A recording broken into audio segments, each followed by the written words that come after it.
এখন তোদের বলতেছি যারা মেরেছিস, এখন কি মেয়ে মানুষের মুখ থেকে তোদের গালি শুনতে হবে? নে খা, দিব এখন তোদেরকে গালি। হাদি শিখিয়ে দিয়ে গেছে গালি কিভাবে দিতে হয়। পলিশড স্পিচ দিয়ে বিপ্লব হয় না, তোদের গালি দিয়ে তোদেরকে বন্ধ করতে হবে।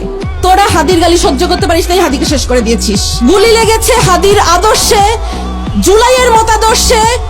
জুলাই শেষ হয় নাই, জুলাই সেদিন শেষ হবে যেদিন ভারতের আধিপত্যবাদ শেষ হবে আমাদের দেশের উপর থেকে, সেদিন জুলাই শেষ হবে। জুলাই শেষ হয়নি, জুলাই সেদিন পর্যন্ত শেষ হবে না। বাসায় বুড়া বাবা মা অবুঝ সন্তান রেখে আসছি, হাদি শিখিয়ে দিয়ে গেছে।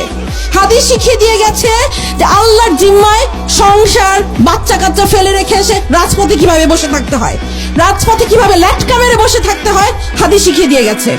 হাদি আমাদেরকে স্ট্র্যাটেজি শিখিয়ে দিয়ে গেছে যে তোমরা কিভাবে রাজপথ দখল করবা, কিভাবে রাজপথ না ছাড়তে হয়, হাদি আমাদেরকে শিখিয়ে দিয়ে গেছে।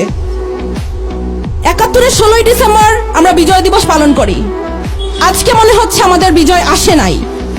আমাদের বিজয় সেই দিন আসবে যেই দিন আরোরা আমাদের কাছে আত্মসমর্পণ করবে, যেদিন ইন্ডিয়া আত্মসমর্পণ করবে, সেদিন আমাদের বিজয় আসবে। ততদিন পর্যন্ত আমাদের বিজয়ের জন্য আমরা লড়ে যেতে থাকবো, আমাদের জুলাই চলতে থাকবে। সরকারের কাছে আবেদন, এই গ্রামে গঞ্জে শহরে সবখানে ১৫ থেকে ৪৫ বিবেচনাক্রমে ৫০ পর্যন্ত মানুষদেরকে সামরিক ট্রেনিং দিতে থাকো।